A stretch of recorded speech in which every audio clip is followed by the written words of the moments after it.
Mark Fisher. Capitalist Realism, Is There No Alternative? Chapter 2. What if you held a protest and everyone came? In the cases of gangster rap and Elroy, capitalist realism takes the form of a kind of super-identification with capital at its most pitilessly predatory, but this need not be the case. In fact, capitalist realism is very far from precluding a certain anti-capitalism. After all, and as Zizek has provocatively pointed out, anti-capitalism is widely disseminated in capitalism. Time after time, the villain in Hollywood films will turn out to be the evil corporation. Far from undermining capitalist realism, this gestural anti-capitalism actually reinforces it. Take Disney/Pixar's WALL-E, 2008. The film shows an Earth so despoiled that human beings are no longer capable of inhabiting it. We're left in no doubt that consumer capitalism and corporations, or rather one megacorporation, by and large, is responsible for this depredation, and when we eventually see the human beings in off-world exile, they are infantile and obese, interacting via screen interfaces, carried around in large motorized chairs, and supping indeterminate slop from cups.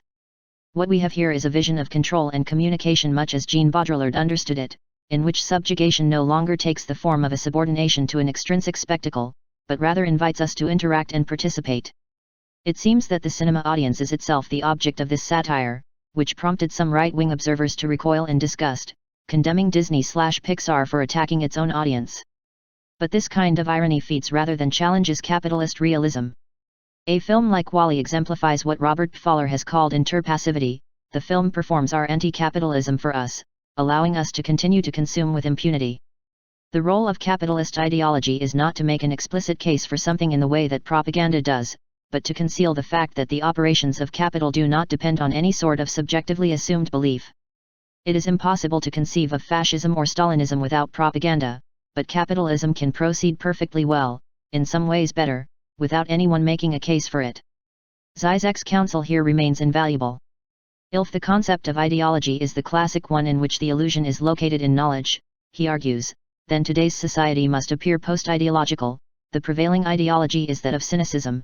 People no longer believe in ideological truth, they do not take ideological propositions seriously. The fundamental level of ideology, however, is not of an illusion masking the real state of things but that of an unconscious fantasy structuring our social reality itself. And at this level, we are of course far from being a post-ideological society. Cynical distance is just one way, to blind ourselves to the structural power of ideological fantasy. Even if we do not take things seriously, even if we keep an ironical distance, we are still doing them. Capitalist ideology in general, Zizek maintains, consists precisely in the overvaluing of belief, in the sense of inner subjective attitude, at the expense of the beliefs we exhibit and externalize in our behavior. So long as we believe, in our hearts, that capitalism is bad, we are free to continue to participate in capitalist exchange. According to Zizek, capitalism in general relies on this structure of disavowal. We believe that money is only a meaningless token of no intrinsic worth, yet we act as if it has a holy value. Moreover, this behavior precisely depends upon the prior disavowal. We are able to fetishize money in our actions only because we have already taken an ironic distance towards money in our heads.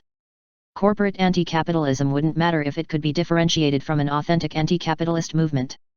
Yet, even before its momentum was stalled by the September 11th attacks on the World Trade Center, the so-called anti-capitalist movement seemed also to have conceded too much to capitalist realism.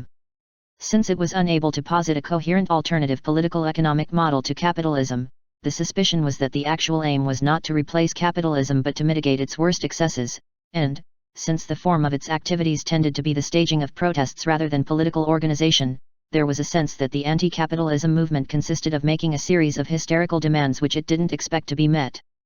Protests have formed a kind of carnivalesque background noise to capitalist realism, and the anti-capitalist protests share rather too much with hyper-corporate events like 2005's Live 8, with their exorbitant demands that politicians legislate away poverty. Live 8 was a strange kind of protest, a protest that everyone could agree with. Who is it who actually wants poverty? And it is not that Live 8 was a degraded form of protest. On the contrary, it was in Live 8 that the logic of the protest was revealed in its purest form. The protest impulse of the 60s posited a malevolent father, the harbinger of a reality principle that, supposedly, cruelly and arbitrarily denies the right to total enjoyment. This father has unlimited access to resources, but he selfishly, and senselessly, hoards them.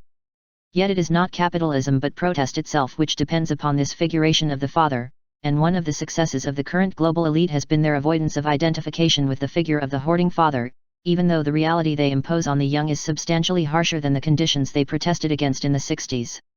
Indeed, it was of course the global elite itself, in the form of entertainers such as Richard Curtis and Bono, which organized the Live Aid event. To reclaim a real political agency means first of all accepting our insertion at the level of desire in the remorseless meat grinder of capital. What is being disavowed in the abjection of evil and ignorance onto phantasmatic others is our own complicity in planetary networks of oppression. What needs to be kept in mind is both that capitalism is a hyper-abstract impersonal structure and that it would be nothing without our cooperation. The most Gothic description of capital is also the most accurate. Capital is an abstract parasite, an insatiable vampire and zombie maker, but the living flesh it converts into dead labor is ours, and the zombies it makes are us. There is a sense in which it simply is the case that the political elite are our servants, the miserable service they provide from us is to launder our libidos, to obligingly represent for us our disavowed desires as if they had nothing to do with us. The ideological blackmail that has been in place since the original Live Aid concerts in 1985 has insisted that caring individuals could end famine directly, without the need for any kind of political solution or systemic reorganization. It is necessary to act straight away, we were told. Politics has to be suspended in the name of ethical immediacy. Bono's product Red brand wanted to dispense even with the philanthropic intermediary. Philanthropy is like hippie music, holding hands, Bono proclaimed. Red is more like punk rock, hip-hop, this should feel like hard commerce. The point was not to offer an alternative to capitalism, on the contrary, Product Red's punk rock or hip-hop character consisted in its realistic acceptance that capitalism is the only game in town. No, the aim was only to ensure that some of the proceeds of particular transactions went to good causes. The fantasy being that Western consumerism, far from being intrinsically implicated in systemic global inequalities, could itself solve them. All we have to do is buy the right products.